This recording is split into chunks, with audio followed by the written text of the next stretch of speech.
Promotion and regulation of online gaming act, जिसकी सुनवाई अब सुप्रीम कोर्ट में ही होगी। सुप्रीम कोर्ट ने यह भी स्पष्ट किया है कि किसी भी हाई कोर्ट में लंबित ऐसी कोई भी याचिका भी ट्रांसफर मानी जाएगी। हालांकि दोस्तों 1 अक्टूबर से ऑनलाइन गेमिंग बिल को पूरी तरीके से इम्प्लीमेशन में ला दिया गया है। ऑनलाइन गेमिंग बिल में चल रहे जो भी दोस्तों यहाँ पे प्रतिबंध हैं, जैसे कि मनी कॉन्टेस्ट पे पूरी तरह रोक है, जिसमें आप लोग पैसा लगा के पैसा कमाने वाले किसी भी प्लेटफॉर्म में इन्वेस्टमेंट नहीं कर सकते हैं, ये इलीगल है। इसके लिए 1 अक्टूबर 2025 यानी कल यहाँ पे पूरी तरीके से इसको इम्प्लीमेशन में कंफर्मेशन के साथ लागू कर दिया गया है। हालांकि ऑलरेडी ही कई सारी कंपनियों ने अपने मनी कॉन्टेस्ट पे रोक लगा दी थी और फ्री टू प्ले कॉन्टेस्ट पे काम कर रहे थे, उन्होंने फ्री ज्वाइन करा के पैसे देने के वादे के मुताबिक काम कराया। हालांकि गवर्नमेंट को मे बी इससे कोई प्रॉब्लम नहीं होनी चाहिए, लेकिन सुप्रीम कोर्ट की माने तो 7 अक्टूबर तक गवर्नमेंट और कंपनी को पूरा मेटा डेटा अपने सुप्रीम कोर्ट में देना होगा, वो भी डिजिटली रूप से, जिससे कि टाइम कम लगेगा और एफिशिएंसी कम लगेगी। अगर चीज़ों को पूरा दस्तावेज के हिसाब से पेश किया जाएगा तो ले जाने में, पहुंचने में और चीज़ों को इकट्ठा करने में काफ़ी टाइम लग जाएगा। सुप्रीम कोर्ट ने बोला है कि पूरा डिजिटल वे में यहाँ पे हमको पूरा मेटा डेटा सौंपिए, हम उसको वेरीफाई करेंगे, चेक करेंगे, और जिसमें नए रूल्स के साथ हो सकता है मनी कॉन्टेस्ट वापस आ जाएं। दोस्तों मनी कॉन्टेस्ट वापस आने की बहुत ही ज़्यादा संभावना है, लगभग 99% उम्मीद है, क्योंकि skill based game supreme court already approve कर चुका है और अब सुप्रीम कोर्ट इन सब मामलों को लेकर काफ़ी ज़्यादा आगे नहीं जाएगा।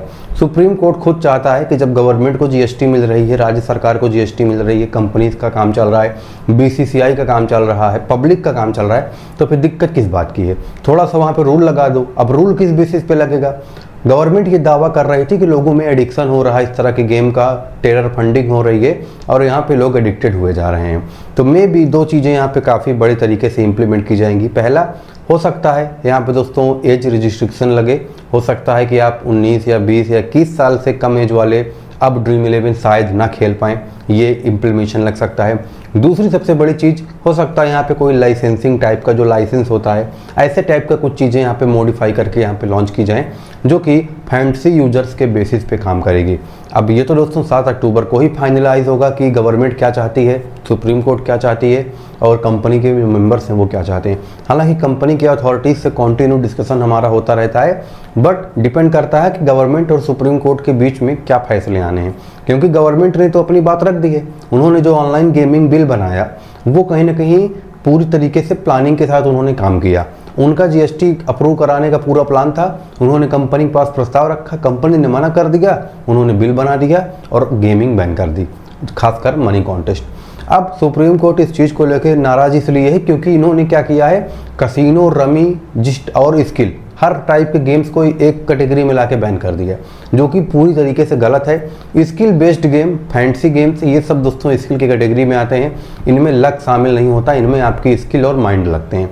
गवर्नमेंट इन सब चीज़ों को लेके काफ़ी ज़्यादा उत्सुक थी और उन्होंने काम करके अपना भाई टाटा बाय बाय कर लिया कि हमने गेमिंग बैन कर दी है, जब 40% लगेगा तो हम फिर से चालू कर देंगे।